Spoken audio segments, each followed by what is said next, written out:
Okay, here we are. We're in a trade now. Looking for sellers to come in, take profit.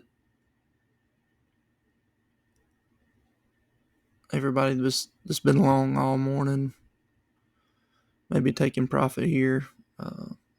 Those that were long and had their stops kind of trailing, like to see those hit and just make a move down, maybe to the prior close. Uh, we could see it turn all the way back down towards where it was this morning, around 44.10, 44.11. What you're seeing now is a 15-second chart. I've got a 2-minute and a 5-minute up too on another monitor, but 15 seconds good to watch as well. So I'm just looking for it to sell off.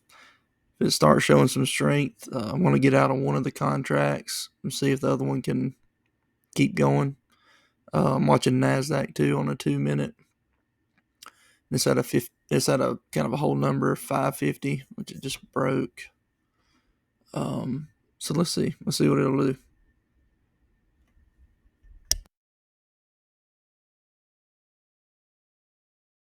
Okay, there we go. We got to move. This is the hardest part about trading. When do you get out? That's why you need the plan before you get in. It's that support here.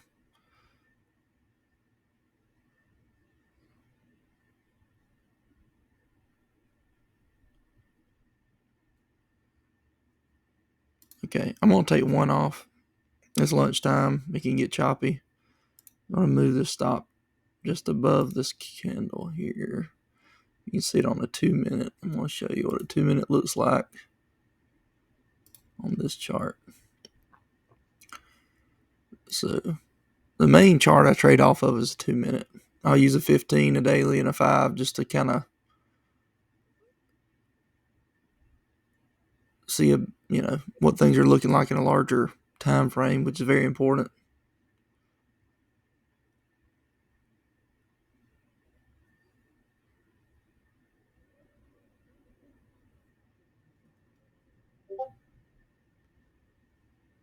Okay, that's the 100 EMA right there. That green line on the 2-minute chart right there. Change this so you can see my mouse. Okay, you got this line. That's a 100. Then you got this line. That's a 50 EMA. On the chart, I gotta use mainly is also a 20 EMA and an 8. But since I usually keep this on a 15-second, I'll go to 100 and a 50 EMA on the 15-second. It really doesn't matter. You just, you can learn to read any of them. Some people are more comfortable with the longer time frame moving averages. Some people just don't use them at all. Some people just use one and use a real short one, especially if you're scalping. We'll see. Just got to do what works for you. So a lot of times I look at this and I'm looking at a measured move. So we got this move down, and we are going against a pretty strong trend. So sometimes when you're going against the trend, you might not get that. Now when you're going with the trend, that's when you're more certain about the measured move hitting. And you can probably find one here. Yeah, this move up, you can probably, it's so strong there's hardly a pullback, but there you go. So you can see, and this is common. You got this move right here. You got 2 legs back, and you got to push up, and you can even start that right there. And you see how it ran past it. Well, that was just running stops. People were trying to get short right here. They had their stops right here, and it just ran them. That's what made it overrun and overshoot. And a lot of times if it overshoots, one way, it'll come back harder the other way. So that's something to look at too. But you don't want to get short anywhere in here until I started thinking about it with this candle right here, and I had this signal. And if you look at the volume on that candle, it was pretty good. So you had a lot of volume and it was running stops. That's when you can think about, hey, it might go the other way. So I did get short. You see this candle right here coming off this prior high, just looking for, and it's coming into lunchtime. So you had all these people. Some people's long down here. If you look at a daily, some people's long from here.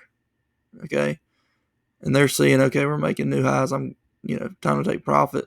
That's the previous month, so that's October's high. So we're taking profit. That's what people are doing. That's why you see this coming down. But at any point, just you don't want to fight the trend too much. You can have buyers come back in and just shoot this thing back up. So you just want to keep an eye on it. And we almost hit that prior close. I'm gonna move this down. So here, I know I'm gonna win on this trade, no matter what. If it stops me out here, I've still made a point. It's $50. If it don't stop me out, which I would prefer, it could keep going down to my target. And I've just got this here just in case it jets off. I'm not necessarily expecting it to get here. I'm just kind of trailing it. And, that way if it shows some strength, I'm out. And I'm out for profit. A lot of times I'll do this if I'm up on the trade, a few points. And, it's one of those things. You're going to lose some on it. That's why I like trading at least 2 contracts, because you can do this. You can maximize your profit with one, and then with the other contract, and I just got stopped out there. With the other contract, you can kind of trail. And if you get these big trends and catch that, it's worth it. But most of the time, you're not. You're going to get stopped out. So some people do that. Some people just get it out in 2 contracts out, everything they're in. Like I say, that's a personal preference thing. I don't think it matters. It's what you're comfortable with. Probably when you're first starting, I would recommend not scaling.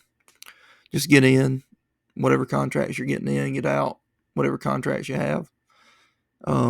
That way, and what it does, it simplifies it. It simplifies the trading. And when you're keeping it simple, that's when you have the best chance of success. When you're first starting, especially. And so that's something to keep in mind when you're trying to do this and trying to catch a runner. It might be something, okay, if you're up good on the day and you're just, you've got a trade on that you feel confident about, you can try a runner. But I think probably for the first 6 months to a year, you don't want to overcomplicate things. You just want to get in, get out, hopefully make money. When you're first starting, your main goal should be just not to lose it. And if you have a break-even trade, you're ahead of most people. So that's some things you want to think about. Just wanted to show this trade here. It's probably going to go back down, but it is what it is. I'm up on the day, so that's always good. And had a few losses earlier, and at one point I was down around 400. So to be up 387, probably gonna, especially on a Monday. Mondays and Fridays can be a little more difficult to read, at least for me. Not everybody, but that is for probably most people.